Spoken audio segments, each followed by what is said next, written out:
Welcome back to the Win with Dice podcast, a podcast featuring members of the Win with Dice team. I'm Calvin, and I'm joined here by Ramon. Hey guys, this is your first time listening to the Win with Dice podcast. It's a podcast all about tabletop RPGs. Calvin and I like to talk about the games that we run and play in, and just all the wonderful stories and wonderful people we get to do that with, and share that story with you guys so you can see that the hobby's super fun to join if you haven't joined, and if you are, to jump on the other side of the DM screen and give it a whirl. Exactly. We take a super casual approach to running games, so hopefully the other side of the GM screen is a little less mysterious. So this week, I had a couple sessions I wanted to talk about, mostly involving finally putting my players through that candy dimension dungeon that we were talking about for a while, and how some parts of it, I don't know if they really worked out, some parts of it did work out and inspire some things I want to do in the future, and yeah, we can totally get into it. But before we do all that, we have to get to the most important part of the show, the Win with Dice Weekly GM Tip of the Week. Yes, the Win with Dice Weekly GM Tip of the Week, brought to you by Ramon. Okay, cool. Yeah, so this tip is a little half-baked, not gonna lie to you guys this week. But I had an idea about the players derailing your campaign, right? And like how, inevitably even the best well-laid track, as you can see, from past events, trains will just derail, right? So how do you avoid that happening? So you kind of want to leave a lot of stuff open-ended, but don't close yourself off from your players' ideas. As well as I find really a lot of success in just kind of actually asking your players at the end of every session, being like, oh cool, what do you think? Right? Or what do you think is going to happen next? And if you have a grasp of anticipating your players' wants and needs of what their character wants to do, or where do they think the plot's gonna go, it actually will help you not get derailed. I mean, even in the moment they can do something crazy and wacky, but at least you have some sort of preventative measure in place, or at least a plan B's and plan C and plan D tucked away, just based on your little conversations before and after the session. But yeah, that's kind of the tip of the week, I guess. Unless Calvin, you got anything to say about that? It's I find it to be true. I feel I get most of my actual plot inspirations from the 5-minute conversation before or after a session. Yeah, that's definitely fair. A lot of stuff is going to develop as you play, and definitely there will be feedback that you get from your players, and sometimes it's best to just be direct about that sort of thing. That is something that I kind of want to work on a bit more, especially the Crown of Dragons game, which is going to be, more open-ended at this point, just because, previously we were so focused on some specific things. But yeah, I think it's useful to ask people, if you don't already have the specific plot you're traveling through in mind, if you feel like you don't know where you're going, because as the GM, you might feel that way sometimes too. You can just ask players, what are you looking forward to next? Yeah, right. And, there's it'll align, I think we spoke about this maybe not last episode, but try to not lose that disconnect between the players' expectations and the GM's expectations, right? Yep. When we're at the table and what's gonna happen, because you're just kind of trying to avoid those sessions where it kind of was well, that sucked for everybody. Additionally, it gives you a sense of what you need to prep for next, because that was something I definitely, I gave the players portals to 8 different places without thinking, oh yeah, I probably have to, I should have all of those figured out. So. Yeah, right. Because then it's you don't know which one they're gonna choose, instead of maybe being oh, choose one, and then they choose it, and then you're and then I end the session. Pretty much. Yeah, no, they were we were going to go to this one, so it's okay, make sure this one's prepared. Yeah, and I think giving people time too, even if it's not at the end of the session, but maybe partway through the week or whatever the stretch of time between each of the sessions, just to be hey, what's going on? What are you thinking? Yeah. Giving into that player brain of yours, and so I can, steal all of your knowledge and plot against you. Exactly. Yeah. All right. So let's get into the recap of the Crown of Dragons story. That we haven't talked about it for a while, but I'm very excited to get back into this because An episode we had some time ago was trying to figure out what to put inside Carlisle Crackle's candy factory. Because the players came across this man by the name of Carlisle Crackle, totally not based on any other alliterative named candy manufacturers, fictional or otherwise. And he pretty much offered them a tour of his factory after they helped recover some stolen items from him, or items that were stolen from him, rather. He did also mention that he was looking for someone to take over his factory, although he didn't go into very many details as to the why, as the players would soon find out. It's probably tax evasion. It's always like tax evasion, isn't it? It's you're not far off. Oh man. But when we started off, the players were far away from that because we had finished with them traveling through a dungeon that basically pulled several strands of different dimensions together, and they ended up in a chamber where they had to fight a dragon that was also connected to this chronal time magic, so they were able to reverse the dragon's age to make it easier to defeat because they walked in with a significantly older and more dangerous dragon before them. And we come in basically at the tail end of that. They're investigating this chamber. They're learning that this tower once belonged to a wizard by the name of Kelna many centuries ago, who had ties to dragons, the dragons that used to live in the region of Tovaros and have not been seen in quite some time. As they were sort of like, they were doing research on what that specific dragon was doing here, and it seemed like he was, like, basically he picked up on something odd going on here, and then he was coming to investigate and imply that there were others doing the same. And given the I'm just like summing it up, but given what they were looking at, it seemed like what he was investigating had something to do with the fact that they were starting to find these dragon orbs lying around. Ah, I see. So they did some research. They learned some ancient words which could be used to activate a ring of portals around the chamber, and each of these different portals had different decoration and symbols around them. Like, some had water around them, one had lava around it, one was like in stone, and they all seem to hint at going to different regions of this homebrew world that I've put everything in. Oh, I thought it'd be like planes, but I don't know if planes exist in your world, but I guess it's... They do exist, and Kelna was sort of like an expert on those, but he also just had I mean, it could work because this dungeon did go through different planes, but it also like fast travels to different locations, basically. True. Just to give them a little bit of help in traveling. That's fair. At least they have like a point. There can just be like, oh, we can just go to the fast travel points. It's pretty much what it is. With the other complication though, that they don't know where the fast travel point is. Ah, like the exit, right? Yeah. It's like as soon as they leave, it's like they might not. They don't actually know exactly where they're gonna end up. Exactly. Yeah. They might know like the region, but not exactly where they will end up. Right. Or even they could like get back. Also that. So yeah, they did some investigating there. They figured out what the chamber could be used for. They did make plans to return to it, but then they had to travel back to Novaborn, which is pretty much the capital of this region, because they had plans to make it back in time for Carlisle Crackle's tour of his factory. So when they got back, they found people. So in the in-game calendar for them currently, it is sort of like the last week of the year. There's a major festival that takes place over the last week of the year, the Formation Festival, which celebrates freeing the land from the evil undead wizard Malvothrax about 3.5 centuries ago, if I'm remembering the year of the game correctly. Wow. It's a longer time than I thought, but also not long enough.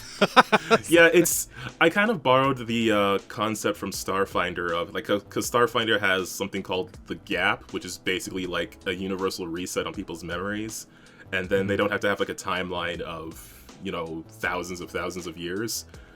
Yeah.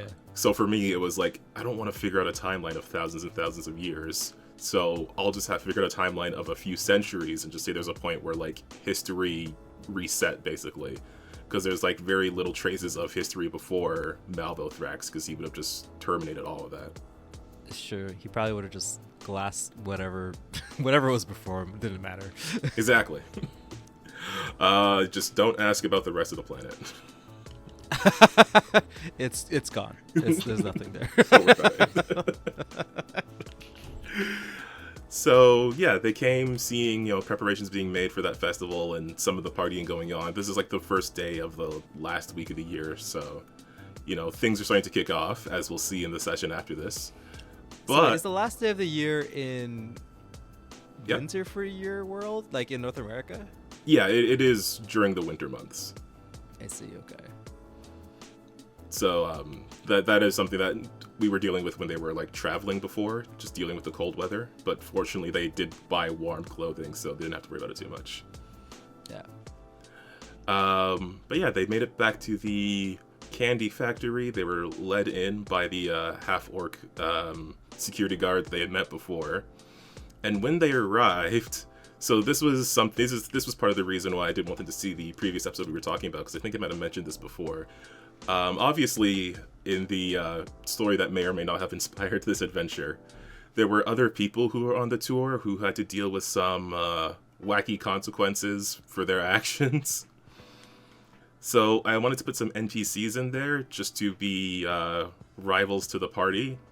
And the rivals I went with were their original rivals from many, many sessions ago, like very early in the game. The Flaming Falcons, an adventuring party of just a handful of, like, I was trying to make people who were, like, parallel versions to the party somewhat, but also, like, one of my previous characters was in there. Oh, yeah? True. Okay, cool. Wait, who was it? Drusilla, if you remember her. Oh, no! How do you remember? Shoot, man, not that one. Yeah, her ego got worse. Oh no, it's because she's like against the party now. She's a rival. Jeez. Yeah. Exactly. The Flaming Falcons consist of Drusilla, who is a previous player character of mine. Neil McRath, who is the son of the guy that leads one of the local region areas of the Adventurers Guild. Victor Vargadin, who is part of a very large, very wealthy, and very magically inclined family. And a new member, a dwarven cleric named Mursk, who had very nice and expensive looking armor. Oh, okay. Additionally, the Flaming Falcons were the inspiration for the party's current name, the Icy Pigeons. They wanted something completely opposite to them. Nice. So, all these years later, but months later in timeline-wise, they meet up with the Flaming Falcons again. As Drusilla introduces the entire team. The Flaming Falcons additionally were also assigned to this Dragon Orb quest. But while the main party went to a different location to do some research, they went to like a big library to do some research, while the Falcons went to essentially a big temple to do some research. It was like one went to do some Arcana research, one went to do some Divine research, basically. Right. And it turned out that they learned how to get to some of the stones, including the blue stone that the party just found, which they did not mention. Oh, wait, so the party didn't mention that they already got it? Yeah. Oh, no. Because Drusilla was like, hey, if you guys need some help, I mean, nowhere to go. Interesting. Does the party, like, not like the other party, or they're, like, low-key pretty excited to see them? Like, they were... So, when I first had them around, they were just there to be, like, another group that happens to exist in this adventuring guild, but they very quickly had, like, a negative impression of them, so I just kind of leaned into it, that they're both, like, tryhards a bit, and they're also kind of subtly looking down at the party, but without being explicit about it. Yeah, it's like, we're better than you. It's like I was trying to. It was kind of difficult to do, but I was trying to have it like they think they're better, but they're not gonna say it because they don't want to be, you know, they're not those kind of people. Yeah, they're not bad guys. They're just better guys. Yeah, they're kind of just jerks. Yeah, they're just jerks. That's a good put it. I like a good jerk. Exactly. So Carlisle Crackle arrived with his big bombastic personality. I was trying to channel Varric from Legend of Korra because I wasn't sure if I could do a good Willy Wonka impression. He was there with his assistant Birdie, who of course had everybody sign waivers. Yeah. And then they started the tour. So what this was essentially traveling through several different so one of the tropes I like is a thing that's bigger on the inside than it is on the outside. So a lot of this was going through, it started off with them going through a door that led to what was clearly a larger area that couldn't normally exist within this building. And what they saw was a river of chocolate, cotton candy grass with sprinkles in it. The whole place seemed to be this fantastic fantasy realm of candy and mystery, basically. Yeah, it's who's paying for all this? It just exists here. That's how plants look here. That's how physics works in this place. Is it just a pocket candy dimension where she just farms candy instead of just manufacturing it? Pretty much. Dang, man. I got the stuff. Yeah, that's as he was explaining, he was saying this dimension is where they get most of their products from, and then they package and sell them off. However, in recent times, the dimension's been acting a bit oddly, so he kind of needed some more help, as the party would soon find out. Because the first couple of things that they had to do was essentially they had to go through these different areas of the candy dimension. At first they would be acquiring some ingredients, and then at the end they would be processing them in a factory. So what they needed first was some chocolate from the chocolate river and just a bit of black licorice. So there were a couple of things they could have decided to do. They decided to work with the river first, and then the Falcons went to go acquire the licorice. So the Falcons headed off to this gingerbread cottage while the party was dealing with the chocolate river. And in the process of investigating that, they came across the most dangerous creature I've ever made. Because we talked about this in the previous episode. Gary the Choctopus. Gary the Choctopus. Which is literally an octopus made of chocolate. I did make some custom stat blocks for certain things. Trying to let them have the abilities the creatures normally have, but they function in this dimension. Yeah, they have the properties. Gary has the properties of an octopus and chocolate. Essentially, yeah. His ink spray is chocolate spray. So as I should probably describe the party. Actually, I just realized I got so far without doing that. So in the party we have a elven druid by the name of Valzana, human fighter by the name of Edgar, a human witch by the name of Talia, and a human bard by the name of Randy Copperfoot. I don't know why I thought Randy wasn't human, but now okay. It's because he's much older than he should be, which actually kind of came up in the session after this one, after they finished with the candy stuff. So I'll probably get into that there, because he had a whole thing after this. But as Valzana went to try to get a sample of the chocolate, she was attacked by Gary. And then they were trying to do some diplomacy while fending off Gary's attacks. Randy was able to use some calm emotions and Edgar helped Valzana get out of Gary's grip. Right. And because Valzana had the talk to animals spell, they were able to have a conversation with, she was able to have a conversation with Gary.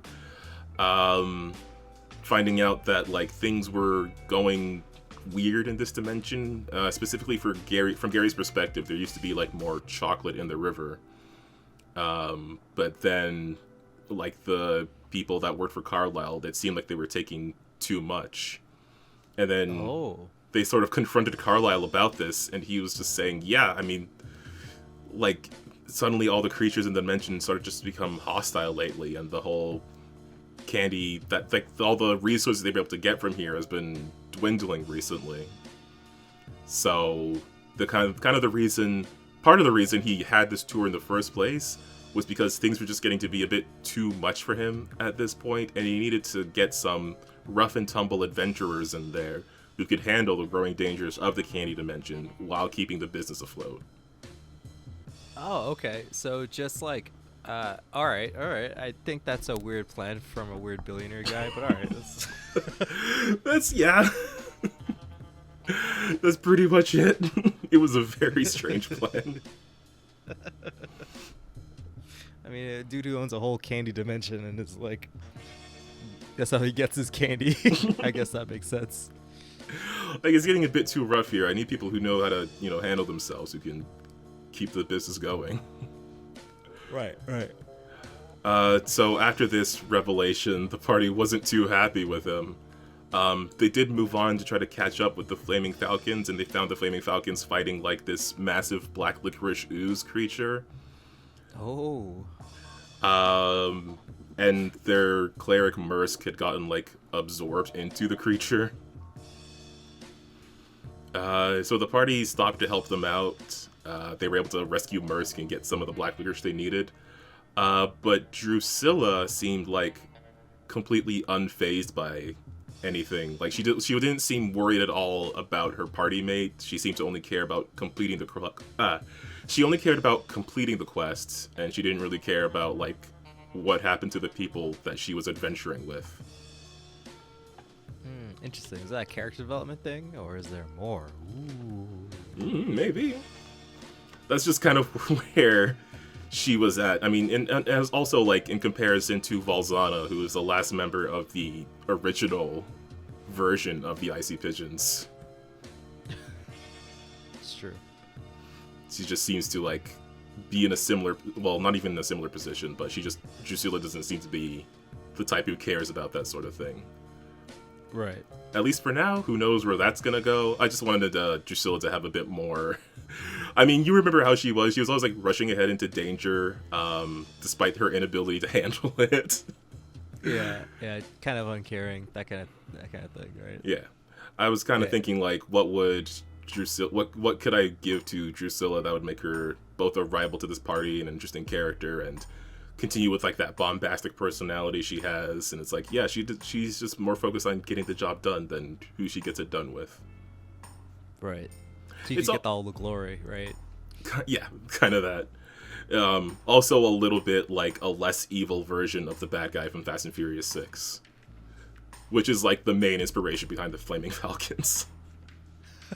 The bad guy team for Fast and Furious 6? Yeah, because they had like the evil anti-family team, so I was like, let's lean into that. But they weren't family at all, so it was just kind of fake. Exactly. Oh, I see. Okay. That's why they lost. But yeah, so that was like them getting like that chocolate and that licorice, and then they moved on.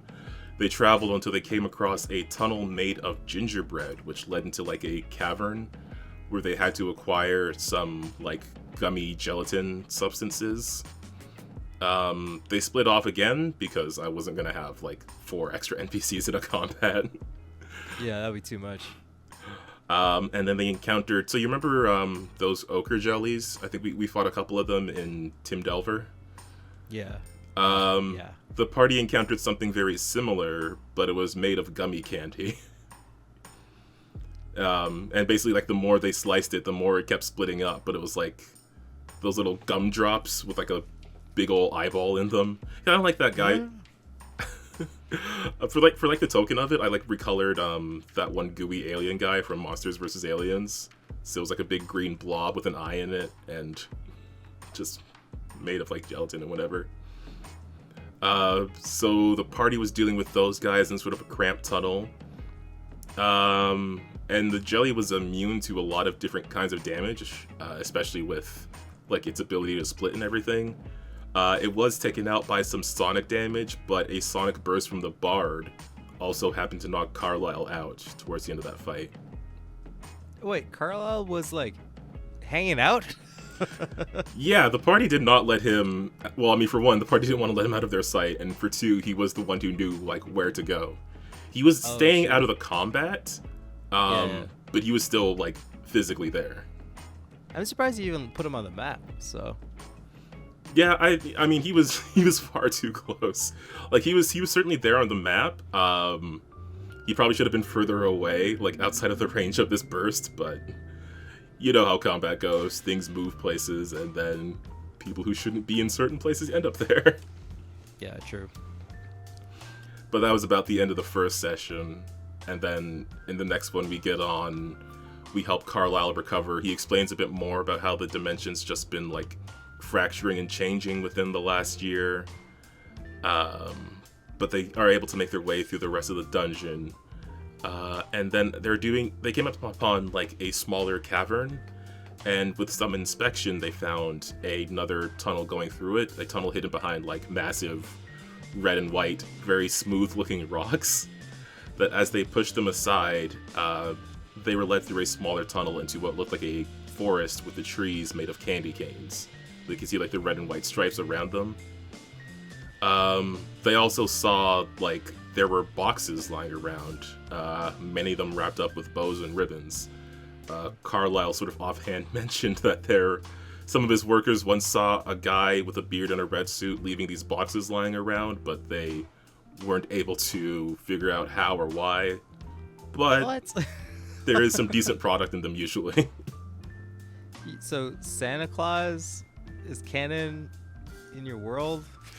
There's a dimension where a guy with a red suit and a beard leaves presents behind. It could mean anything.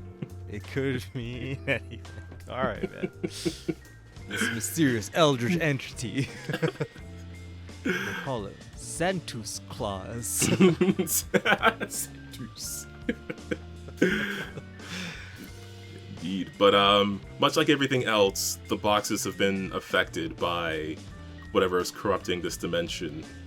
So Carlisle mentioned that some of his staff saw like a pink tornado, a blurry pink tornado, and some of the members of the party, I think Valzana specifically, suspected that sounded like a wind elemental.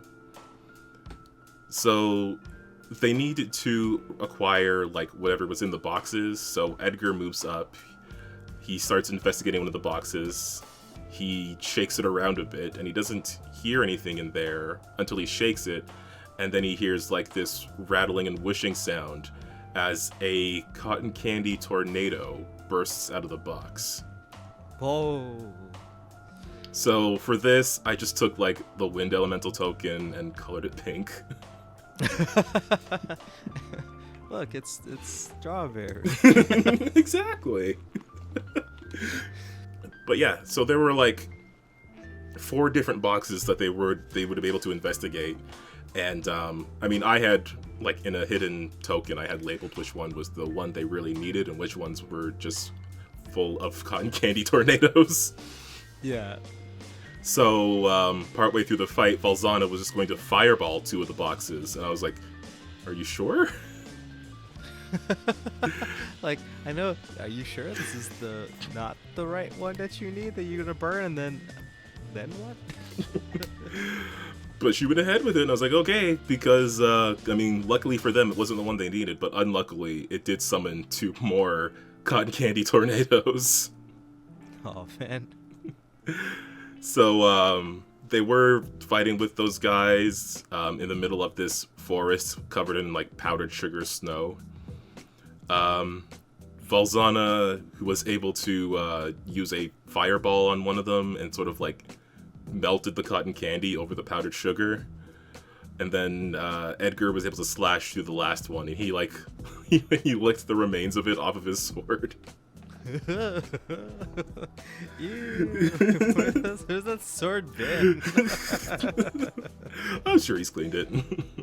Sure. All right.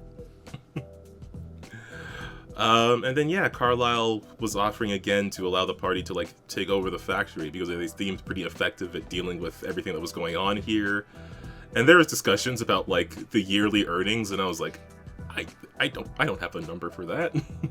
It's a lot, all right. It's a whole factory. Yeah.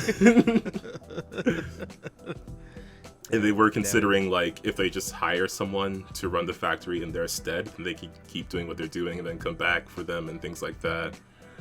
They were trying to figure out like the logistics of this, and I was like, I didn't think you'd overthink it this much, because I certainly did not. I don't know. A thing to think about later, I guess. Yeah. But after that, they were able to move on to the factory itself. So this is where I was trying to do some more puzzle-ish things. Essentially, there were five big vats of like different substances, like different candies and stuff like that, that were being mixed together. And in a room adjacent to it, there were 5 arcane gatherers, which would gather different like ambient magical energies from the candy dimension. The gatherers, however, they were misaligned in a way. Like everything was connected by like this one big conveyor belt, and they could see like the big vats had different symbols on them in a specific order, and the gatherers themselves were all like looking different as well. And essentially the puzzle I was trying to create was that you had to match the order of the gatherers to be the order of the vats, of the order of the symbols on the vats. But the symbols on the vats were covered up, so it would take some time to scrape them off so you could actually see what the symbol looked like.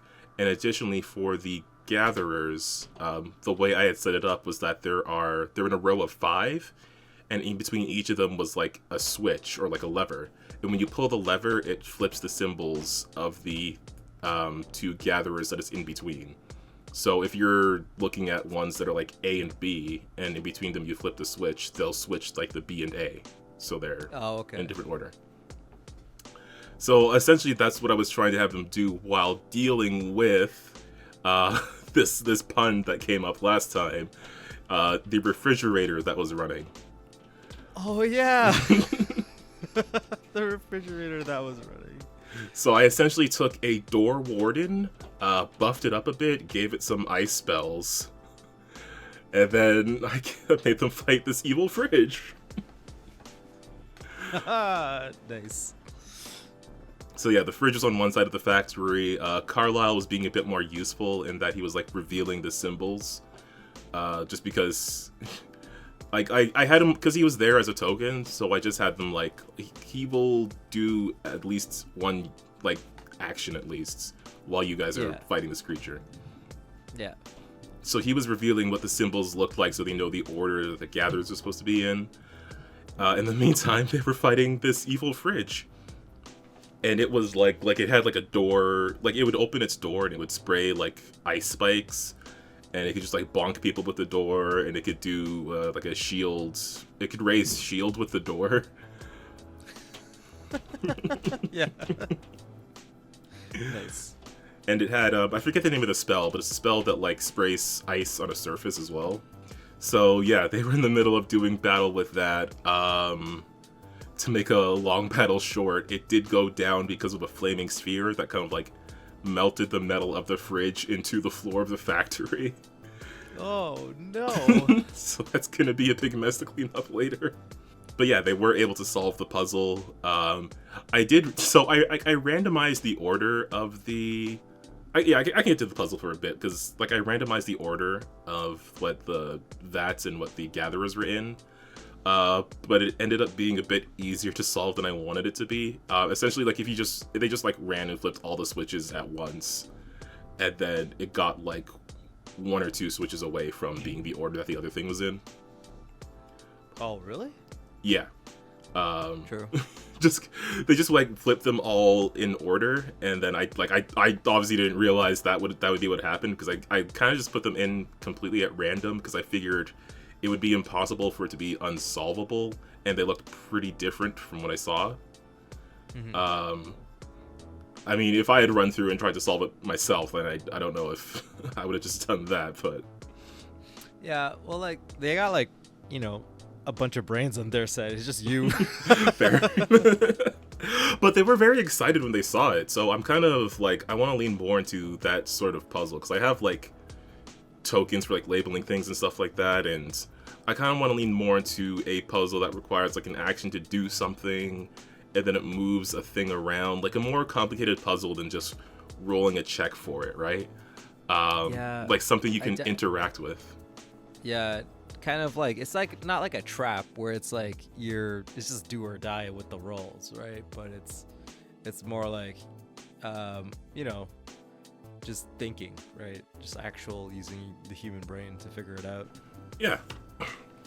Like some sort of simple, like a logic puzzle or something like that, or just like, again, like this, where if you press a button, it causes something to change, and then you have to figure out what sort of change you specifically need. Like I think that would be fun to do. It's sort of like how in Rebecca's Cadfael Academy game, how she had like that one puzzle where we had to make like the K symbol. Yeah, and I personally didn't notice that it was actually the negative space we're supposed to be looking at.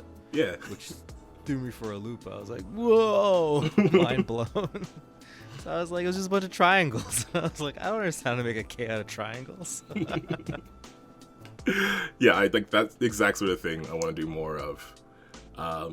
This one ended up being a bit simpler than I expected, but the initial reaction to it makes me think, I mean, for one, I can make something more complicated, and for two, it will be very interesting. So I'm definitely going to see if I can fit some more of those in. Yeah. But otherwise, they were able to finish up in the factory. They were able to get back home. Carlisle, because I mean, partially it's been a while since I gave the party just like a lot of gold. And also, they didn't seem to be too interested in taking over the factory at this point.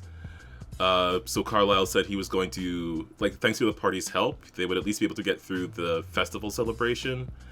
And then he will try to figure out what he can do next. But he did also give them 1,800 gold as compensation.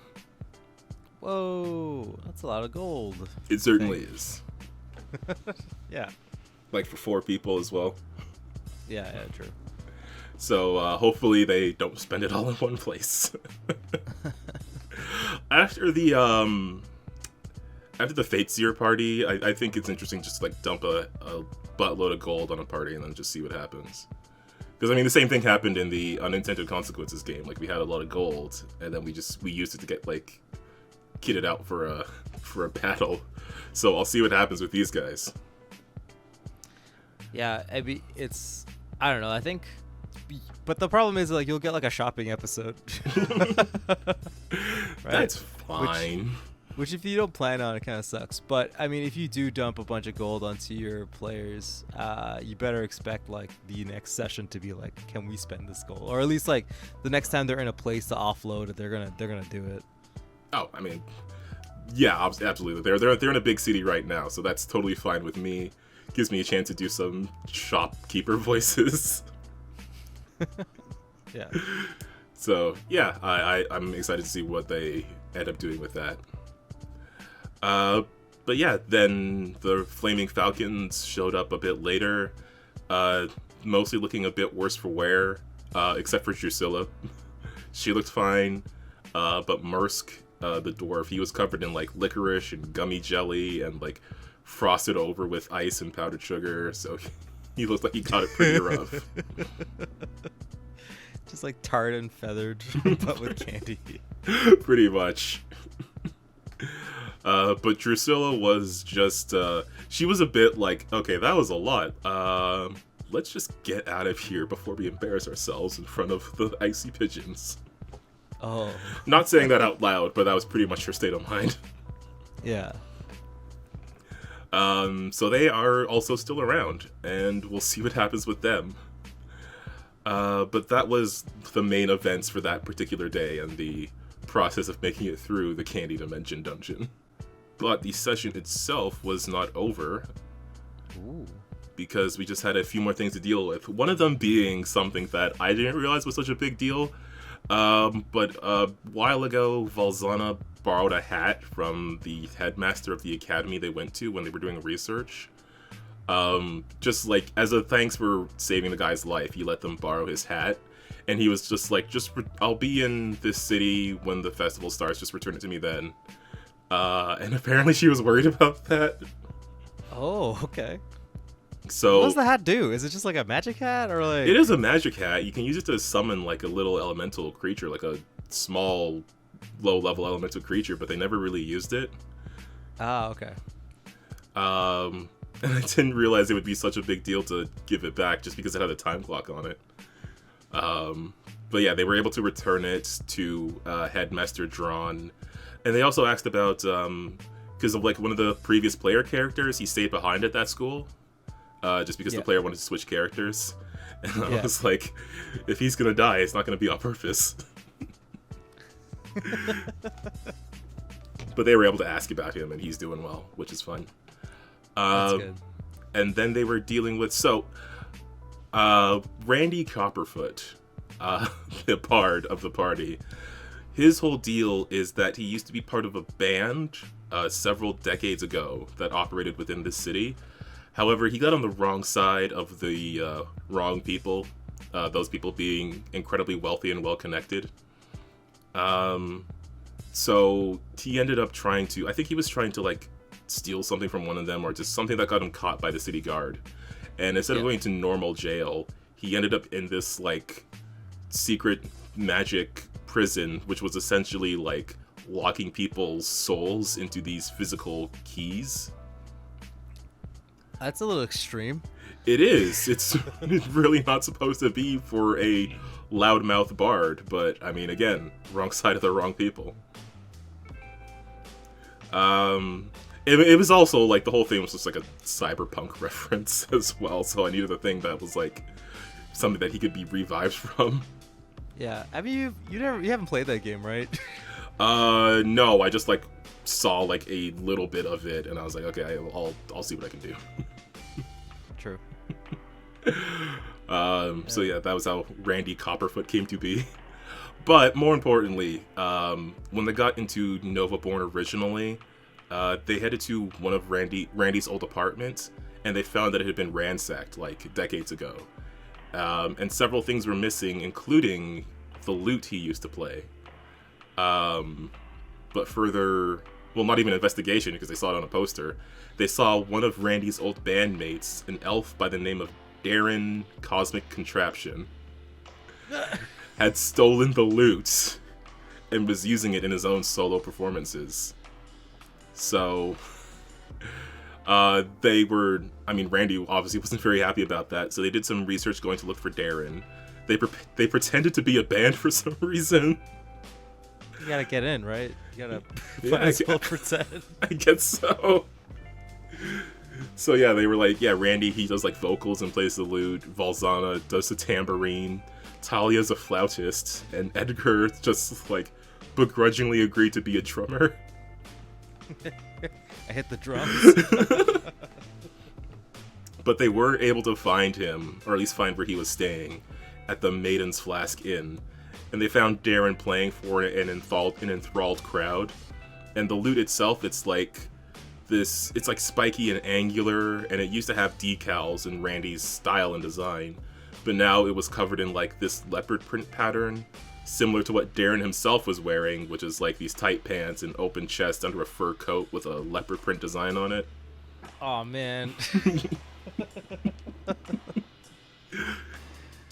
He's the worst. Probably, yeah, apparently, yeah, he sounds like the worst. But yeah, as he was playing, he ended up doing an enthrall spell on the crowd, which only Valzana failed to save for of the party members, but the rest of the crowd was pretty wrapped up into it. Randy, however, he recognized the song that Darren was playing because it used like some unused music and lyrics from stuff that like he basically took all of Randy's old notes and used them to make his own songs.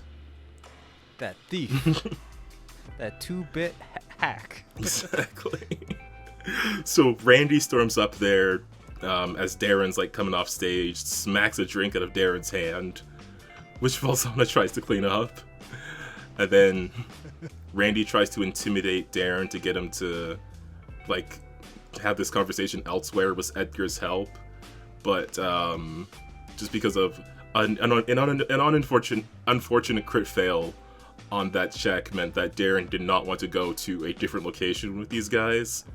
However, Valzana offered... I don't know why these guys are so criminal, but Valzana offered, like, a drug trip because Talia happened to be carrying some refined pesh, which is like a drug, just from some stuff that happened a few sessions ago. Oh my god. Don't worry about it. No, it was because she was dealing with, like, her witch patron, and she could get into her mind, and then one of her fellow witches was like, hey, if you use this stuff, it's a little harder for your patron to get into your head if you don't want it to be.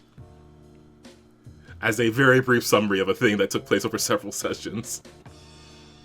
But yeah, Talia had some of this drug on her, and Valzana was just like, do you want to try some of this? And Darren, of course, is like, yeah, okay.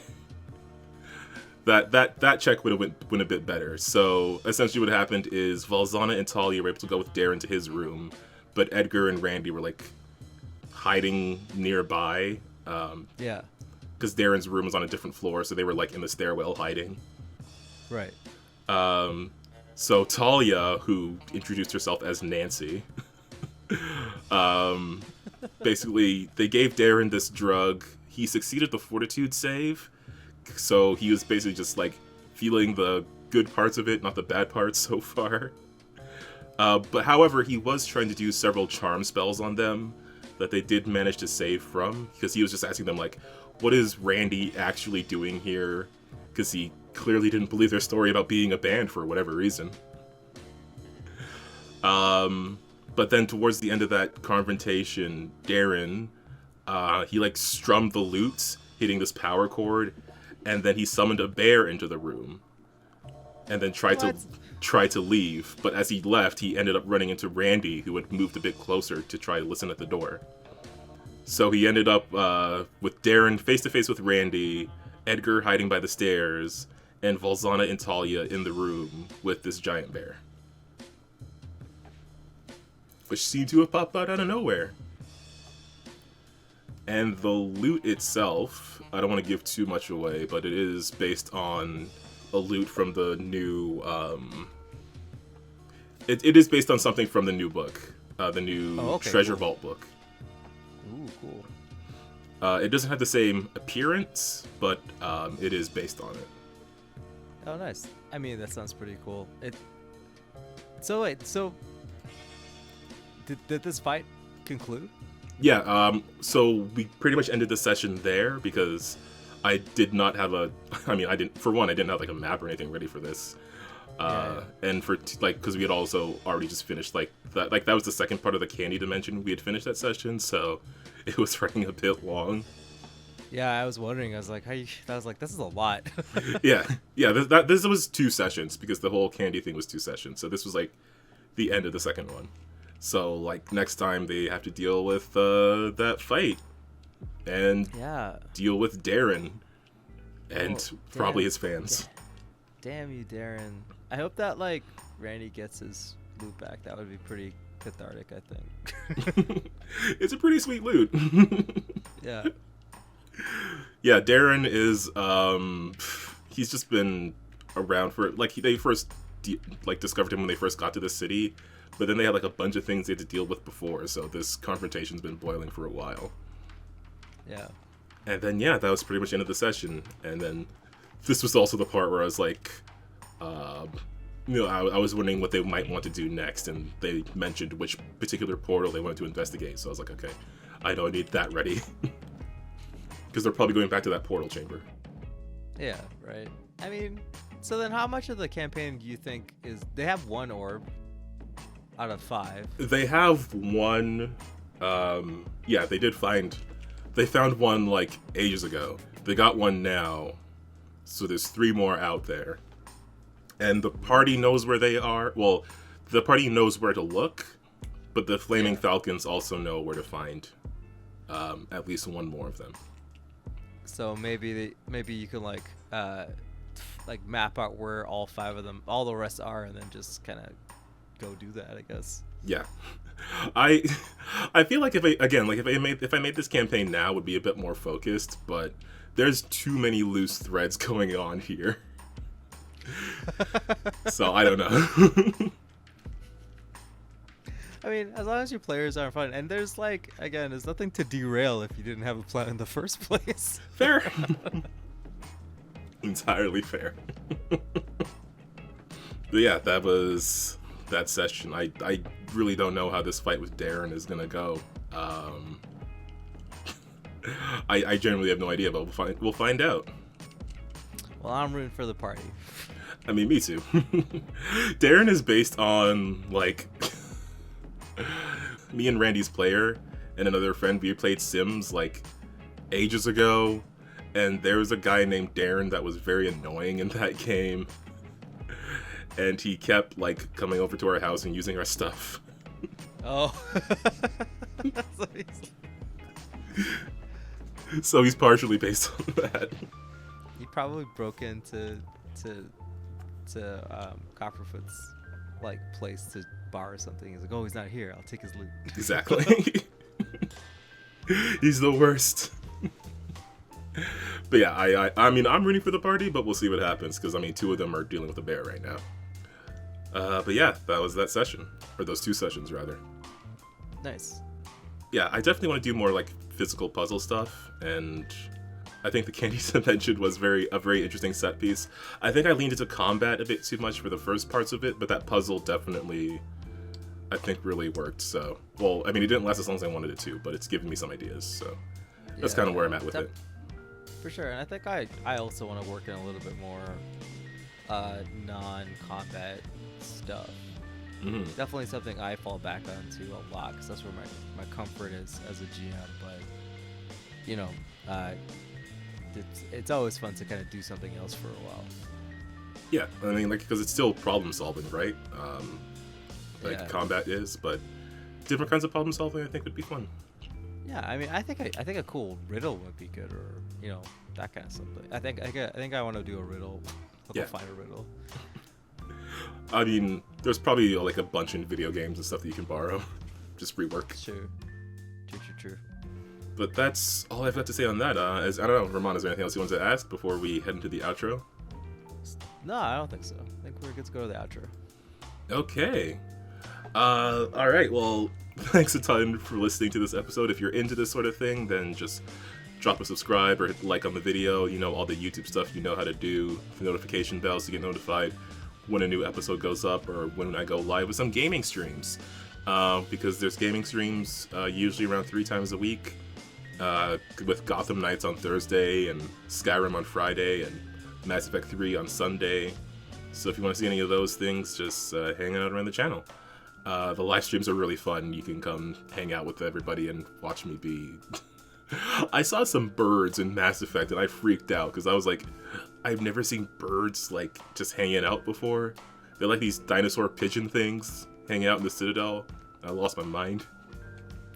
Yeah, I mean, like, stuff like that in Mass Effect's really cool, especially when you're just like, I missed that from, like, I think in Mass Effect 1 they just had like, well, one of them had like monkeys or something, just like hanging out, right?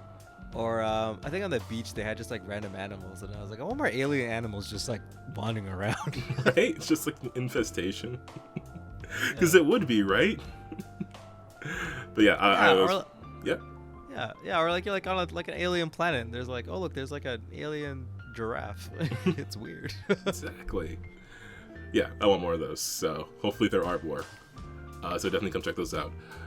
Additionally, down below there are links to a bunch of people we've talked to, including a bunch of Lancer third-party creators. So if you're into the Lancer RPG, then definitely go check those things out. As well, I want to give a shout out to the Untold Stories project, where I'm at on Tuesdays and Wednesdays in various superhero games, including Freedom League Dark, where we're traveling the multiverse, trying to fix mistakes that were not ours, but they are our problem, and the Gemstars game with our magical girls in a fantasy worlds. Very excited to get back to both of those, because our Gemstars lost their gems for a bit. So I really want to get mine back, and I really want to do my transformation sequence, because I have... Oh man. They're only stars now? They're just regular stars.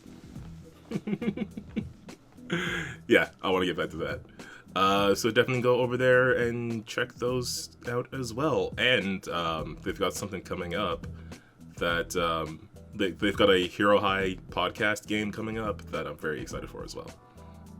Nice. But that's all we have time for this week. Is there anything else we need to say before we head off? Nah, bro. Let's get out of here. All right. Well, for all of our candy-coated GMs and players out there, just remember to keep on winning with dice, and we'll see you next time. Bye, guys.